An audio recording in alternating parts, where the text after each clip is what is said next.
मास महा महोत्सव।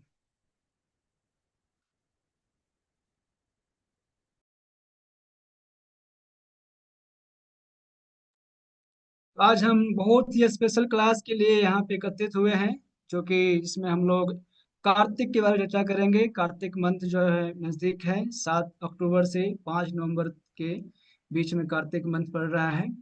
और इस ऑस्पिशियस मंथ में हमें क्या करना चाहिए, क्या नहीं करना चाहिए, क्या इसका महत्व है, उस सब के बारे में हम इस क्लास में आज चर्चा करेंगे। ठीक है। तो क्लास स्टार्ट करने से पहले अपने गुरुजनों को याद करते हैं, उनके आशीर्वाद की कामना करते हैं, सभी वैष्णव की आशीर्वाद की कामना करते हैं। ओम अज्ञानतिमिरान्धस्य ज्ञानञ्जनशलाकया चक्षुरुन्मिलितं येन तस्मै श्रीगुरुवे नमः। श्रीचैतन्यमनोभीष्टं स्थापितं येन भूतले स्वयं रूप कदा मह्यं ददाति स्वपदान्तिकम्। वन्देऽहं श्रीगुरो श्रीयुतापदिकमलं श्रीगुरून् वैष्णवांश श्रीरूपां साग्रजातं सहगणा रघुनाथान्वितं तं सजीवं साद्वैतं सावधूतं परिजनसाहित्यं कृष्णचैतन्यदेवं श्रीराधा कृष्ण पादान् ललिता श्री विशाखान्वितांश। हे कृष्णा करुणा सिंधु दीनबंधु जगतपते गोपेश गोपिका कांता राधा कांत नमोस्तुते। तप्त कांचन गौरांगी राधे वृंदावनेश्वरी वृषभानुसुते देवी प्रणमामि हरिप्रिये। वाञ्छाकल्पतरुभ्यश्च कृपा सिन्धुवयेव च पतितानां पावनेभ्यो वैष्णवेभ्यो नमो नमः। जय श्री कृष्ण चैतन्य प्रभु नित्यानंद श्री अद्वैत गदाधर श्रीवासादि गौर भक्त वृंद। सभी लोग बोलिए, हरे कृष्णा कृष्ण कृष्णा हरे हरे, हरे राम राम राम हरे हरे। नमो विष्णुपादाय कृष्णपृष्ठाय भूतले श्रीमते भक्तिवेदान्ता स्वामिनिति नामिने। नमस्ते सारस्वती देवे गौरवाणी प्रचारिणे निर्विशेषा शून्यवादी पाश्चात्य देश तारिणे। मूकं करोति वाचालं पङ्गुं लङ्घयते गिरिं यत्कृपातमं वन्दे श्रीगुरुदिनतारिणम्। परमानंद माधवम श्री चैतन्य ईश्वरम।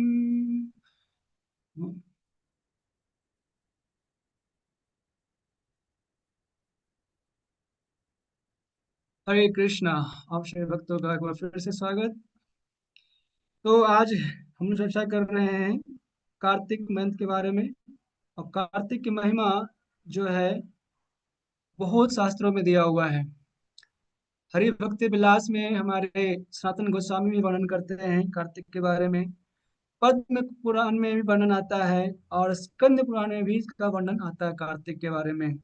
कार्तिक महीने का एक और नाम है, क्या है बताइए आप लोग? दामोदर मंथ। दामोदर भी क्यों, दामोदर क्यों? क्योंकि दाम मतलब होता है रस्सी, और उदर मतलब पेट। तो वैसे भगवान जिनके पेट को, वेली को रस्सी से बांधा गया था, इसीलिए उनका नाम दामोदर पड़ गया। और उनके नाम पे ये महीने का भी नाम दामोदर मास रखा गया है। तो पद्म पुराण में इसका बहुत सी सुंदर सा एक आता है वर्णन में। बोलते हैं, एकतः सर्वतीर्थानि सर्वे यज्ञा प्रसदीक्षणा एकतः पुष्करे वासः कुरुक्षेत्रे हिमाचले मेरुतुल्य सुवर्णानि सर्वदानानि चैकतः एकतः कार्तिको वत्सः सर्वदा केशव प्रिया। क्या कहते हैं कि एक तरफ सभी तीर्थों में स्नान, सभी प्रकार का यज्ञ, सभी प्रकार का दक्षिणा, और एक तरफ पुष्कर में वास, और कुरुक्षेत्र और हिमालय में वास, ठीक है, या फिर मेरु तुल्य सुवर्णानी, बहुत सारा सोने का उनके पास कुछ हो, सर्व दानानी, सब प्रकार के दान, उन सबको साइड करके, उन सबके जो एक बार क्या है कार्तिक मास का व्रत करने से केशव प्रिय हो जाते हैं। यहाँ तक कहा गया है कि जो बाकी सब चीजें कर रहे हैं, तीर्थों में स्नान वगैरह करना, दक्षिणा देना, दान करना, कुरुक्षेत्र में वास करना, हिमालय में वास करना, मेरु तुल्य सर्वानी, सुवर्ण सोना आदि दान करना, ये सब चीजें जो है ना एक तरफ है। और सिर्फ हमें कार्तिक महीने का जब व्रत को पालन करते हैं एक महीने के लिए, उससे केशव को क्या होते हैं, प्रिय होते हैं। बाकी चीजें करने से केशव प्रिय नहीं होंगे। आपको कुछ फल मिल जाएगा, थोड़ा बहुत पुण्य का फल मिलेगा, लेकिन भक्ति करने का लिए, भगवान का प्रसन्न करने के लिए ये केशव कार्तिक का जो महीना है वो हमें पालन करना चाहिए अच्छे से, बहुत दृढ़ता पूर्वक पालन करना चाहिए। और पद्म पुराण में क्या वर्णन आता है? पद्म पुराण में वर्णन आता है इस प्रकार से, कार्तिकस्य तु मासस्य कोटयंसेन कोटयंसेनापि नार्हति सर्वतीर्थेषु यत् स्नानं सर्वदानेषु यत् फलम्। क्या बोल रहे हैं कि कार्तिक महीने का जो कोई व्रत करता है उसका 1 करोड़वा भाग भी बराबर नहीं है। क्या बराबर नहीं है? सर्व तीर्थेषु इत स्नानम, सभी तीर्थों में स्नान करने के जो फल मिलते हैं वो कार्तिक मास का व्रत करने का 1 करोड़वा भाग भी बराबर नहीं है। सोचिए कितना कम है। और सर्वदानेषु यत् फलम, और जितने भी दान करने से जो फल मिलेगा उसके भी बराबर नहीं कर सकते हैं। मतलब कार्तिक महीने का फल के बराबर नहीं कर सकते हैं। कार्तिक महीने व्रत का फल का तो छोड़ दीजिए, उसका 1 करोड़वा भाग का भी बराबर नहीं हो सकता है। ये हमारे पद्म पुराण में वर्णन आता है इस प्रकार से, ठीक है। और हरिभक्त विलास में भी सनातन गोस्वामी इसके बारे में बताते हैं कितना ये महत्व है हमारे लिए कार्तिक का महीना। सभी वैष्णव लोग इसको सेलिब्रेट करते हैं कार्तिक मास। कार्तिक मास इतना प्रिय क्यों है हम सबके लिए? क्योंकि कार्तिक मास क्या किनका है? श्रीमती राधा रानी का है। भगवत गीता भगवान क्या कहते हैं? मासो नाम अहम मार्ग शीर्षो, भगवान कह रहे महीनों में मैं मार्ग शीर्ष हूँ। तो फिर मार्ग शीर्ष तो अगले महीने आएगा, तो अभी क्यों प्रिय है कृष्ण को? क्योंकि ये महीना किसका प्रिय है? राधा रानी को प्रिय है। तो जो वस्तु राधा रानी को प्रिय होता है भगवान कृष्ण को भी प्रिय होता है। जैसे राधा कुंड और राधा रानी में कोई अंतर नहीं है बताते हैं, राधा रानी प्रिय है, उसी प्रकार से राधा कुंड भी भगवान के लिए प्रिय है। उसी प्रकार से कार्तिक का महीना भी बहुत प्रिय है भगवान को, क्योंकि ये राधा रानी के प्रिय हैं। अब इस महीने का बहुत सारा नाम है, ठीक है। ऊर्जा व्रत के नाम से जाना जाता है इसको। और ये कार्तिक नाम क्यों पड़ा? कृतिका, राधा रानी के नाम पे। राधा रानी का और नाम है कृतिका, ठीक है, तो इसलिए उनका नाम क्या क्या पड़ गया? कार्तिक महीना। अब इसमें जो है क्या क्या करना चाहिए वो सब हम थोड़ा पढ़ेंगे इसमें, ठीक है। लेकिन इसमें एक आता है वर्णन कि स्नान करना चाहिए, सुबह सुबह जो है स्नान करना चाहिए। तो कैसे स्नान करेंगे, क्या करेंगे, वो हम चर्चा करेंगे। 4 प्रकार का स्नान के बारे में वर्णन आता है।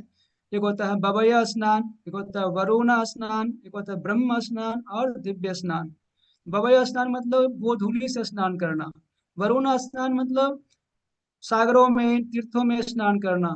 और ब्रह्म स्नान और दिव्य स्नान होता है, ठीक है। तो ब्रह्म स्नान और दिव्य स्नान क्या होता है?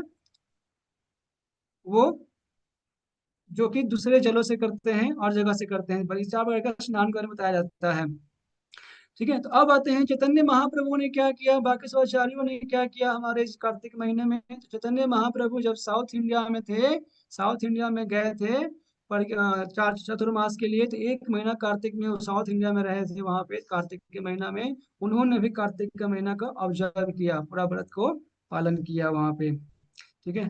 तो अब चलते हैं बिना विलम्ब किए हुए कि हमें कार्तिक में क्या करना चाहिए।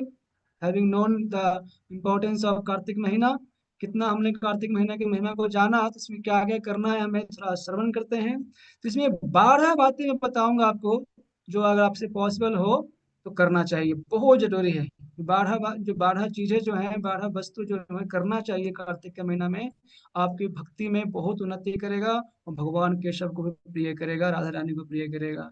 तैयार हैं आप लोग? सुनिए, पहला पॉइंट है, पहला क्या करना चाहिए, सबसे इंपॉर्टेंट काम हम सबको, हमें अधिक से अधिक जप करना चाहिए। अधिक से अधिक हरिनाम का जप करना चाहिए। कितना जप करना चाहिए? जितना पॉसिबल उतना करना चाहिए, कोई लिमिट नहीं है। प्रभुपाद जी ने हमें कहा है 16 वाला डेली करने के लिए एटलीस्ट, लेकिन उसके अलावा आप जितना इच्छा है 64, 108, जितना माला करेंगे उतना ही लाभ होगा। कम से कम कार्तिक में कुछ न माला एक्स्ट्रा करना जरूरी चाहिए। ठीक है, तो अधिक से अधिक माला का आप जाप कर सकते हैं इस कार्तिक के महीना में। और ये कर सकते हैं, दूसरा पॉइंट, दूसरा क्या कर सकते हैं हम लोग, सुबह जल्दी उठने का प्रण ले सकते हैं, संकल्प ले सकते हैं। अब जल्दी उठने का मतलब ये नहीं है कि हाँ मैं अभी उठता हूँ 12 बजे, तो अब कल से मैं उठूंगा 7:30 बजे, 8 बजे। वो जल्दी की बात नहीं हो रही यहाँ पे। जल्दी की बात मतलब ब्रह्म मुहूर्त में उठना चाहिए। ब्रह्म मुहूर्त मतलब सूर्योदय के 1 डेढ़ घंटे पहले का समय होता है, 1.5 घंटे मान लीजिए, 1.5 घंटे होता है।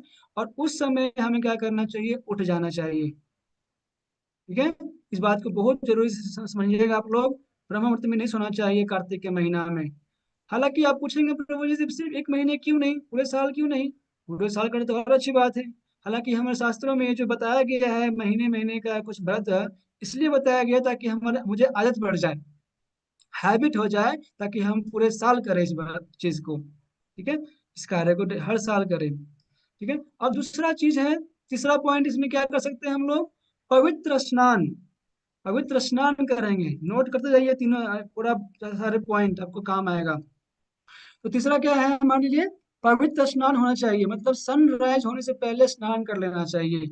उसको बोलते हैं मिल्क दूध स्नान भी बोलते हैं, और दैव स्नान भी बोलते हैं, क्योंकि जो है बहुत ही शुभ होता है ब्रह्म मुहूर्त में स्नान करने के लिए। सूर्योदय के बाद स्नान करना उतना अच्छा नहीं माना जाता है। बहुत लोग करते हैं, बट सूर्योदय से पहले करना चाहिए स्नान। चौथा, सबसे इम्पोर्टेंट चीज क्या है इसमें हम सबको, अगर आज तक कभी मंगल आरती में अटेंड नहीं किया तो कोई बात नहीं, बस कार्तिक में जरूर मिस मत करना। कार्तिक में क्या करना है, डेली भगवान का मंगला आरती अटेंड करना है, मंदिर में जा करके अपने लोकल टेम्पल में, या फिर अपने घर में करिए। घर में पॉसिबल नहीं है तो ऑनलाइन देखिए, लाइव यूट्यूब पे देखिए। ठीक है, वृंदावन का, मायापुर का लाइव चला सकते हैं, और वहाँ पे देख सकते हैं आप किस प्रकार से मंगल आरती होती है भगवान का। गुरु अष्टकम गाते हैं, नरसिंह आरती गाते हैं, तुलसी आरती गाते हैं। ठीक है, और शिक्षा अष्टकम गाते हैं, दशना अपराध गाते हैं। ये सब आपको अटेंड करना चाहिए। मंगल अपना दिन जो है मंगल आरती से शुरू कीजिए। फिर चौथा पॉइंट हो गया। पांचवा हम इसमें क्या कर सकते हैं, तुलसी सेवा। तुलसी सेवा बहुत जरूरी है। ठीक है, क्योंकि तुलसी महारानी कौन है, कृष्ण का प्रेयसी है। तुलसी कृष्ण प्रेयसी नमो नमः। तो तुलसी महारानी कृष्ण का बहुत प्रिय है। जब तुलसी महारानी का सेवा करेंगे तब जाकर के हमें हरि का कृपा मिलेगा, भगवान का कृपा मिलेगा। और इसी कार्तिक महीने में तुलसी महारानी का दो ऑस्पिशियस तिथि आता है। एक तो जन्म भी इसी महीने में हुआ है, और उनका मैरिज, उनका विवाह भी इसी महीने में हुआ है, बल्कि सेम तिथि को हुआ है। तो इस कारण से भी तुलसी का सेवा करना हमारे लिए बहुत जरूरी है। अब तुलसी का सेवा कैसे कर सकते हैं हम लोग, तुलसी महारानी में जल दे सकते हैं आप, तुलसी महारानी का परिक्रमा कर सकते हैं आप, तुलसी महारानी को पूजा कर सकते हैं अगरबत्ती से, फ्लावर से। ठीक है, और लैम्प से पूजा कर सकते हैं। इस प्रकार से तुलसी का सेवा डेली कर सकते हैं। अब छठा पॉइंट है, हम क्या कर सकते हैं, सिक्स पॉइंट में हम लोग क्या कर सकते हैं, अधिक से अधिक जो है ग्रंथों का पाठ कर सकते हैं। अधिक से अधिक नाम जब, तो पहले बता दिया था मैंने आपको। अब यहाँ पे ग्रंथ पढ़ने की भी बातें हो रही हैं। स्पेशली श्रीमद् भागवतम का अगर कोई एक श्लोक का पढ़ता है, तो कहा गया है कि पूरे पुराण, मतलब 18 पुराण, वेदास, उपनिषद, सब कुछ पढ़ने का लाभ मिल जाता है सिर्फ एक श्लोक का भागवत का पढ़ने से डेली। अगर सोचिए कितना महत्व है, तो डेली कम से कम एक श्लोक का भागवत का पढ़िए। और इसमें बहुत सारे प्रेयर्स भी हैं, जैसे गजेंद्र मोक्ष स्तुति है, ठीक है, गोपी गीत है, शिक्षाष्टकम है। इस सब चीजों का हमें पाठ करना चाहिए, प्रार्थना करना चाहिए। छठा पॉइंट है। और सातवां क्या कर सकते हैं हम लोग, और ये क्या कर सकते हैं सातवां पॉइंट में, हम लोग इसमें वैष्णव सेवा अधिक से अधिक कर सकते हैं। साधुओं का सेवा दान करके, भोजन करा करके उनको करवाना से बहुत लाभ मिलता है। ठीक है, वैष्णव सेवा करिए कार्तिक के महीना में। फिर वैष्णव सेवा हो गया तो भगवान क्या कहते हैं, नमो ब्राह्मणाय देवाय गो ब्राह्मण हिताय च जगतहिताय कृष्णाय गोविंदाय नमो नमः। तो ब्राह्मण और वैष्णव सेवा तो कर लिया, गौ को कौन करेगा, तो गाय, गाय का भी सेवा करिए आप। ठीक है, गौ माता को सेवा मतलब क्या, सिर्फ लैम्प दिखाना नहीं होता है, उनको चारा देना, उनको खाना खिलाना, ये सेवा होता है गौ सेवा। तो गौ सेवा आप जाके खुद से कर सकते हैं, या नहीं कर पा रहे तो जहाँ गौशाला वगैरह में आप दान कर सकते हैं जिसमें गौ माता की सेवा हो जाए। ये आठवां पॉइंट था। अब नौवां हम लोग क्या कर सकते हैं, नाइन्थ कार्य हम लोग जो है कर सकते हैं, स्तोत्र का पाठ कर सकते हैं, जो मैंने बताया आपको, गजेंद्र मोक्ष स्तुति हो गया, गोपी गीत हो गया, भगवत गीता का 12वां अध्याय भी पढ़ सकते हैं इस महीने में, कार्तिक के महीना में, शिक्षाष्टकम, या फिर कृष्णा बुक से कोई भी एक स्टोरी, कोई भी एक लीला भगवान का पढ़िए संकल्प लेकर के। ठीक है, इस कार्तिक के महीना में तो प्रेयर्स, इन सब प्रेयर्स तो ठीक है, लेकिन इसके अलावा 10वां पॉइंट जो है बता रहा हूँ मैं क्या है, ये सब काम में मान लीजिए 9 पॉइंट जो बताया मैंने अभी तक उसमें से कोई एक काम नहीं भी किए तो कोई दिक्कत नहीं है। 10वां पॉइंट जो बता रहा हूँ मैं आपको, अवश्य करना है, उसमें कोई ऑप्शन नहीं है। वो क्या है, श्री श्री दामोदर अष्टकम का पाठ करना, और डेली कम से कम बताया जाता है 2 बार करिए, सुबह और शाम। सुबह भी करिए दामोदर अष्टकम का पाठ, और शाम में भी करिए। और शाम में जब करें तो भगवान को लैंप ऑफर कीजिए, भगवान को घी का दिया दिखाइए, घी का बाती भिंगा करके घी में भगवान को चरणों पे कितना बार, 4 बार। ठीक है, फिर नाभि पे 2 बार, और पूरे फेस पे 3 बार, और पूरे होल बॉडी पे क्लॉक वाइज में हमें क्या करना चाहिए, 7 बार बॉडी पे पूरा दिया दिया दिखाना चाहिए। याद रहेगा, 4 2 3 7, 4 बार पैर पे, 2 बार नाभि पे, 3 बार चेहरा फेस पे, और 7 बार पूरे बॉडी पे। इस प्रकार से हमें भगवान को दिया दिखाना चाहिए, घी का दिया अवश्य। आप खुद भी दिखाइए और लोगों को इनकरेज भी कीजिए, और लोगों को बताइए इसकी महिमा क्या है, दिया दिखाने का महिमा। ठीक है, तो उससे बहुत लाभ मिलेगा आपको भी, और जो दिया दिखा रहे हैं आपकी कृपा से उनको भी लाभ मिलेगा। ठीक है, तो दिया दिखाना भगवान को कार्तिक के महीना में, दामोदर अष्टकम का पाठ करना बहुत ही जरूरी है, भगवान को बहुत प्रिय है ये। ठीक है, भगवान को बहुत प्रिय है। एक घटना आता हूँ मैं, इसके पीछे क्यों जरूरी, क्यों इंपॉर्टेंस है ये।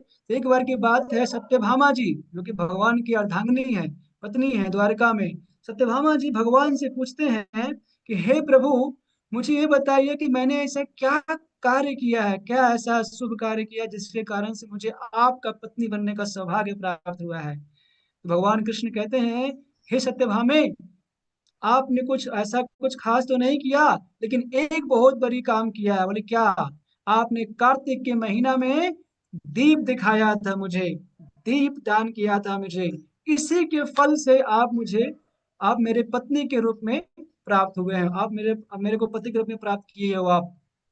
सोचिए, अगर हम सबको भी कृष्ण को प्राप्त करना है, हम सबको भी कृष्ण के पास जाना है, कृष्ण के शरण में जाना है, तो क्या करना पड़ेगा, इस कार्तिक में जो सेल सेल सेल लगा हुआ, बिग बिलियन सेल, जैसे अमेजोन पे फ्लिपकार्ट पे सेल लगा रहता है ना, दिवाली का सेल, ऑफर ऑफर ऑफर, हम जाकर सब कुछ मार्केट में खरीद लेते हैं, उसी प्रकार से हमें यहाँ पे इस कार्तिक महीने का लाभ उठाना चाहिए। ठीक है, तो ऐसा मौका बार बार नहीं मिलेगा, तो सब कुछ। दूसरी बात बता रहा हूँ मैं आपको, इस कार्तिक महीना में राधा कृष्ण जो है कभी अपराध लेते ही नहीं है, तभी भक्त लोग जो है झूमते हैं, नाचते हैं, गाते हैं, आनंद में रहते हैं कार्तिक के महीना में, खूब उनको रुचि आता है भक्ति में। और उसके बाद जो है राधा कृष्ण अपराध लेते हैं, छोटी छोटी गलतियों का अपराध लेना शुरू कर देते हैं, इस महीना अपराध बहुत माफ है। तो ऐसा सेल कहाँ मिलेगा, ऑफर, इस ऑफर को आप लाभ उठाइए और इसको यूटिलाइज कीजिए। ठीक है, 10वां पॉइंट ये हो गया, हमें इसको करना है। एक कथा और बताता हूँ इसी में, जब पॉइंट यहाँ पे आ ही गया है तो, कार्तिक के महात्मा के बारे में। स्कंद पुराण में उस घटना की वर्णन आता है कि एक बार क्या हुआ, एक चूहिया थी, और चूही को क्या होता है, घी बहुत पसंद होता है, इसलिए किसी को अगर चूहे को पकड़ना होता है तो क्या करते हैं वो, घी में रोटी में घी लगा कर रख देते हैं, ताकि चूहा आएगा और खाएगा, फंस जाएगा। उसी प्रकार से वो चूहिया को घी बहुत पसंद था, और मंदिर में गया, और मंदिर में जो देखा कि ये घी का दिया जल रहा था, घिया दिया बहुत बुझने वाला ही था, बहुत ही सुड़ी सुड़ी जल रहा था वो। तो गया घी खाने के लिए, जैसे ही घी खाने के लिए गया, दांत में क्या फंस गया, रोए का बाती फंस गया। अब रोए का बाती फंस गया, तड़पने लगा चूहिया। अब जब तड़पने लगा तो लौ जो हो गया अग्नि का तेज हो गया। इस प्रकार से चूहिया तड़प रहा था, कूद रहा था, फान रहा था, और इसको अग्नि लग गया था मुंह में उसका। तो भगवान ने इसको किस तरीके से लिए कि ये चूहिया मेरे को दिया दिखा रहा है, और वो महीना कार्तिक का महीना था। कार्तिक के महीना में चूहिया को दिया दिखाने का फल मिला, और चूहिया वहीं पे प्राण त्याग दिया अग्नि के कारण, और फिर तुरंत वो बैकुंठ चली गई। सोचिए, एक चूहिया को भी दिया दिखाने का इतना लाभ मिल जाता है, तो हम सबको क्यों नहीं लाभ मिलेगा। तो इसीलिए बहुत अच्छा मौका है भगवान को प्रसन्न करने का, कृपा प्राप्त करने का। तो सब लोग जरूर यशोदा दामोदर का पिक्चर अपने घर में रखिए, और उनके ऊपर या मंदिर में जाइए, और जैसा मैंने बताया आपको 4237 आप डेली दीप दान कीजिए, और दामोदर अष्टकम का पाठ करना ना भूलें। ठीक है, वेरी इंपॉर्टेंट। दामोदर अष्टकम का पाठ डेली करें, और उसका अनुवाद जरूर पढ़ें। अनुवाद पढ़ने में तो और आपको समझ में आएगा। ठीक है, ये 10 पॉइंट हो गया। अब 11वां पॉइंट बता रहा हूँ जो बहुत जरूरी है हम सब के लिए। हम सब के लिए, चाहे वो स्त्री हो पुरुष हो, प्रभु जी माता जी है, सबके लिए हमें क्या करना है, ब्रह्मचर्य का पालन करना है। इस कार्तिक के महीना में कम से कम हमें ब्रह्मचर्य का पालन करना है, और नेसेसरली अपनी ऊर्जा को बर्बाद नहीं करना चाहिए। ठीक है, और 12वां पॉइंट क्या है जो सबसे महत्वपूर्ण है, हमें मंदिर का या वृंदावन का या गोवर्धन जी का परिक्रमा करना चाहिए। अब बोले प्रभु जी परिक्रमा कितने बार करना चाहिए, तो शास्त्र में आता है वर्णन, भक्ति रसामृत सिंधु में आता है वहां पे कि 3 बार करना चाहिए, और जगह वर्णन आता है कि 4 बार करना चाहिए। मंदिर का परिक्रमा आप 4 बार करेंगे तो फल मिल जाएगा उसको। अब बोले गोवर्धन जी का परिक्रमा 4 बार कैसे होगा, एक दिन में नहीं होता तो 4 दिन में कीजिए। वृंदावन का परिक्रमा भी 5 किलोमीटर का होता है, अगर कर सकते हैं तो ठीक है, नहीं तो 2 दिन में 3 दिन में कीजिए, लेकिन करना बहुत जरूरी है। कार्तिक का महीना जरूर व्रत जाइए, वृंदावन जाइए, जाकर गोवर्धन जी का परिक्रमा कीजिए। वो उनकी परिक्रमा करने जा रहे हैं आप जिनकी परिक्रमा भगवान स्वयं ने किए थे, कृष्ण स्वयं किए थे, लीड किए थे परिक्रमा को। कार्तिक में गोवर्धन परिक्रमा करने का फल और अधिक मिलता है। ठीक है, इस प्रकार से हमें क्या करना चाहिए, ये 12 चीजें जो मैंने बताया आपको, जरूर इसको फॉलो करें कार्तिक में, तो आपको कार्तिक में बहुत लाभ मिलेगा। ठीक है, अब जिसमें लोग व्रत भी लेते हैं इसके अलावा भी कुछ, अब व्रत जैसे होता है, कुछ लोगों को स्वीट पसंद होता है, रसगुल्ला, गुलाब जामुन, तो जो आपको सबसे प्रिय वस्तु है, उस वस्तु को आप इस महीने छोड़ सकते हैं, लीव कर सकते हैं, त्याग कर सकते हैं, वॉलेंट्रियली, जबरदस्ती नहीं। ऐसा नहीं कि हमारे पास नहीं है तो हम वैरागी बन गए, नहीं। वैराग का मतलब होता है आपके पास है वो चीजें, फिर भी आप उसको भोग नहीं रहे हो, तो उसको क्या बोल सकते हैं हम लोग, आप छोड़ दिए हो, जान छोड़ के। आपको मिठाई बहुत पसंद है, जो आपको बहुत प्रिय है, उसको आपने छोड़ दिया। इस प्रकार से कोई अगर आपको, किसी को दूध पीना पसंद है तो दूध छोड़ दो। 1 महीने के लिए तपस्या करना सीखिए, और अधिक से अधिक कोशिश करना चाहिए कि अपराध ना करे तो अच्छा रहे। ऐसा नहीं कि प्रभु जी ने हमें बताया था कि राधा कृष्ण अपराध नहीं लेते इस महीने में, तो हम भर भर के अपराध करेंगे, जानबूझकर भक्तों की निंदा करेंगे, हरिनाम के प्रति अपराध करेंगे, ड्यूटी वर्शिप में केयरलेस हो जाएंगे। ये सब करना अच्छा नहीं है। तो जितना ज्यादा हो सके, हम भौतिक कार्य अगर डिले हो सकता है, एडजस्ट हो सकता है, अगले महीने तक पोस्टपोन्ड हो सकता है, तो कर दीजिए। इस महीने में सिर्फ और सिर्फ आध्यात्मिक कार्य पे फोकस करिए, आपका जीवन अच्छा रहेगा, भक्ति में आगे बढ़ेंगे आप। ठीक है, और जो काम बहुत अर्जेंट डिले नहीं कर सकते हैं तो अलग बात है, बट जनरली लगता है कि हाँ, अगले महीने हो सकता है वो काम, तो थोड़ा पोस्टपोन कर दीजिए उसको, और फोकस कीजिए आध्यात्मिक कार्य पे, स्पिरिचुअल कार्य पे।